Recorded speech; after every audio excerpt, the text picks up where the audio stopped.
5 seconds to go.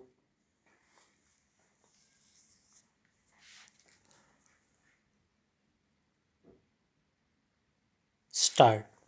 Again, in the case of Ankush Maruti Shinde and others versus State of Maharashtra, this court has granted compensation to the accused who spent 16 years in jail on false implication by the authorities.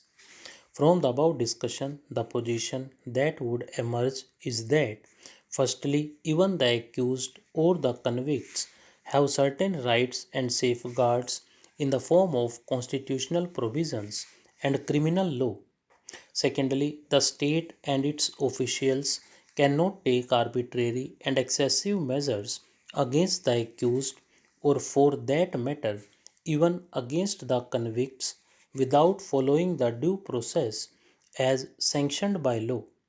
The third principle that would emerge is that when the right of an accused or a convict is violated on account of illegal or arbitrary exercise of power by the state or its officials, or on account of their negligence, inaction, or arbitrary action, there has to be an institutional accountability. One of the measures for redressing the grievance for violation of a right would be to grant compensation.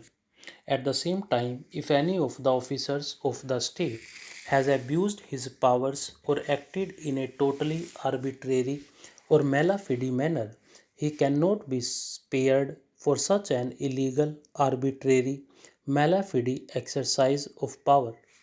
The principle that the criminal justice process is also to be in accordance with the principle of the rule of law is also very well enshrined in the Constitution.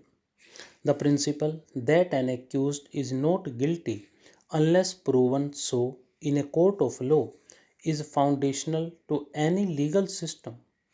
It reflects the presumption of innocence, which means that every person accused of a crime is considered innocent until proven guilty beyond a reasonable doubt by a court of law. This principle ensures that individuals are not unfairly punished or stigmatized based solely on accusations or suspicions. The right to a fair trial is essential in upholding the rule of law and protecting individual liberties. It ensures that the principles of natural justice and fair process are being strictly followed. H.L.A. Hart summarized the principle of natural justice as follows. It may be said that the distinction between a good legal system which conforms at certain points to morality and justice and a legal system which does not is a fallacious one, because a minimum of justice is necessarily realized whenever human behavior is controlled by general rules publicly announced and judicially applied. Indeed, we have already pointed out in analyzing the idea of justice that its simplest form, justice in the application of the law, consists in no more than taking seriously the notion that what is to be applied to a multiplicity of different persons is the same general rule, undeflected by prejudice, interest, or caprice. This impartiality is what the procedural standards known to English and American lawyers as principles of natural justice are designed to secure. Hence, though the most odious laws may be justly applied, we have in the bare notion of applying a general rule of law the germ at least of justice. John Rawls defined the principle of natural justice in the following words. Finally, there are those precepts defining the notion of natural justice. These are guidelines intended to preserve the integrity of the judicial process. If laws are directives addressed to rational persons for their guidance, courts must be concerned to apply and to enforce these rules in an appropriate way. A conscientious effort must be made to determine whether an infraction has taken place and to impose the correct penalty. Thus, a legal system must make provisions for conducting orderly trials and hearings. It must contain rules of evidence that guarantee rational procedures of inquiry. While there are variations in these procedures, the rule of law requires some form of due process, that is, a process reasonably designed to ascertain the truth in ways consistent with the other ends of the legal system as to whether a violation has taken place and under what circumstances.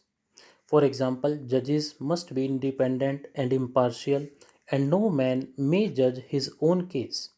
Trials must be fair and open, but not prejudiced by public clamor. The precepts of natural justice are to ensure that the legal order will be impartially and regularly maintained.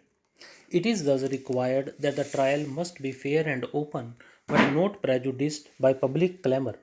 The precepts of natural justice are to ensure that the legal order will be impartially and regularly maintained. An accused cannot be declared guilty unless proven so beyond reasonable doubt before a court of law. They cannot be declared guilty unless there is a fair trial. In this regard, it will be apposite to refer to the decision of this court in the case of Himanshu Singh Sabharwal versus State of Madhya Pradesh and others, where it was held. Failure to accord fair hearing either to the accused or the prosecution violates even minimum standards of due process of law. It is inherent in the concept of due process of law that condemnation should be rendered only after the trial, in which the hearing is a real one, not sham or a mere farce and pretense. Since the fair hearing requires an opportunity to preserve the process, it may be vitiated and violated by an over hasty, stage managed, tailored, and partisan trial. The fair trial for a criminal offence consists not only in technical observance of the frame and forms of law, but also in recognition and just application of its principles in substance to find out the truth and prevent miscarriage of justice. It has been held by this court in the case of State of Maharashtra versus Champalal Punjaji Shah that the right to a fair and speedy trial is enshrined under the right to life guaranteed under the Constitution. The importance and purpose of the principles of natural justice have been succinctly summed up by Lord Magri in the case of John versus Rees as under. It may be that there are some who would decry the importance which the courts attach to the observance of the rules of natural justice.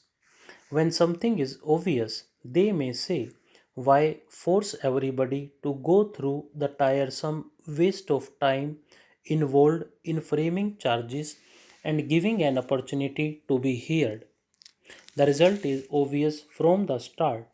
Those who take this view do not, I think, do themselves justice, as everybody who has anything to do with the law well knows.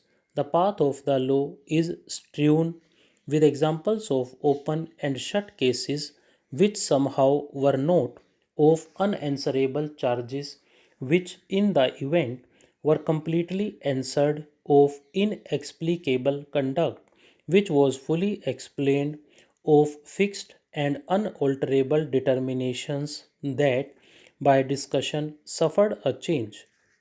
Nor are those with any knowledge of human nature who pause to think for a moment likely to underestimate the feelings of resentment of those who find that a decision against them has been made without their being afforded any opportunity to influence the course of events. In the light of the aforesaid, we will have to consider the grievance as sought to be espoused in the present writ petitions. As discussed herein above, the rule of law, the rights of the citizens guaranteed under the Constitution, and the principles of natural justice would be essential requirements. Stop.